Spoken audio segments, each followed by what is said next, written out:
আসসালামু আলাইকুম বন্ধুরা। তো আজকে আমরা যাচ্ছি মূলত শশা বাড়িতে। শশা বাড়িতে আমাদের যে শশার মাচাগুলো আছে এই মাচাগুলো আমরা এখন তুলবো। তো আমি একটু আগে আগেই যাচ্ছি আর আমার পিছে পিছে ওরা আসতেছে। তো এদিকে ফিরে আমাদের শাহিন দাদা একটি ছোট্ট কাঁঠাল নিয়ে এসেছে। তো শাহিন দাদা আমাকে বলতেছে এটা হাজারি কাঁঠাল, এটা খেতে অনেক স্বাদ, খাবি নাকি? তো আমি বললাম যে কাঁঠালটি এক জায়গায় রেখে দাও, আমি পরে খাবো। তো শাহিন দাদা কাঁঠালটি ওই জায়গায় রেখে দিয়ে আমাদের সাথে শশা বাড়িতে চলে এলো। তো আমরা শশা বাড়িতে এসেই আমরা কাজে লেগে পড়লাম। মূলত আমরা শশা বাড়িতে যে কাজগুলো করব সেগুলো হচ্ছে আমাদের যে শশার মাচাগুলো আছে এই মাচাগুলো আমরা মোটামুটি ভাবে সবগুলোই ভেঙে ফেলবো। আমাদের যেহেতু শশার গাছগুলো মরে গেছে, একবারে পচে গেছে আর কি, তার জন্য আমাদেরকে শশার মাচাগুলো ভাঙতেই হবে। পরের বছরে এগুলোই আমাদেরকে আবার ইউজ করতে হবে। শশার মাচা দিতে যেরকম না কষ্ট করতে হয়, তার থেকে শশার মাচা ভাঙতে তার থেকে দ্বিগুণ কষ্ট করতে হয়। যেহেতু এগুলো আমাদেরকে পরের বছর আবার ইউজ করতে হবে, তার জন্য আমরা খুবই সাবধানতার সহিত এগুলো থেকে খুলতেছি। ওরা এদিকে দুজন মিলে নেট খুলতেছে আর আমি এদিকে ফেরোমন টপ গুলো খুলতেছি। তো এটাকে মূলত ফেরোমন টপ বলা হয়। এটার মধ্যে যত রকমের মাছি পোকা আছে সবগুলো এখানে এসে জমা হয়ে যায়। এতে করে আমাদের শশার মধ্যে মাছির আক্রমণটা কম হয়। এগুলো মূলত কাজ শেষ। এগুলো আমি সুন্দরভাবে গুছিয়ে রাখতেছি যেন পরবর্তী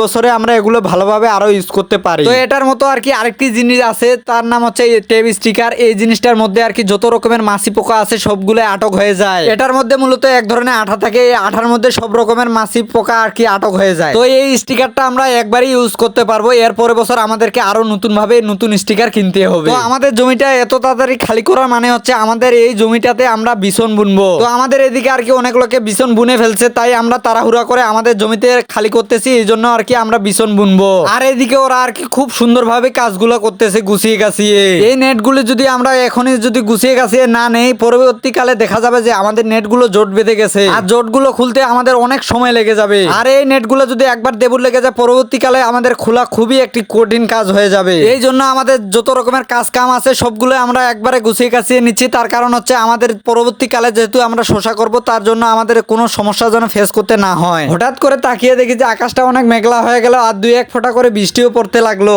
আর এইভাবে যদি বৃষ্টি চলে আসে, আমাদের যত রকমের কাজ আছে সব কাজ কাম আর কি ভেস্তে যাবে। তারপর দেখি যে হঠাৎ করে বৃষ্টি পড়া বন্ধ হয়ে গেল। তো আমাদেরও আজকের মতো শোষা বাড়িতে কাজ শেষ। তো মোটের উপর আমরা 6টি মাচা খুলতে পেরেছি। তো বন্ধুরা, ভিডিওটি আজকে এই পর্যন্তই। তো ভিডিওটি ভালো লেগে থাকলে অবশ্যই লাইক কমেন্ট শেয়ার করে দিয়ে পাশে থাকবেন। ধন্যবাদ।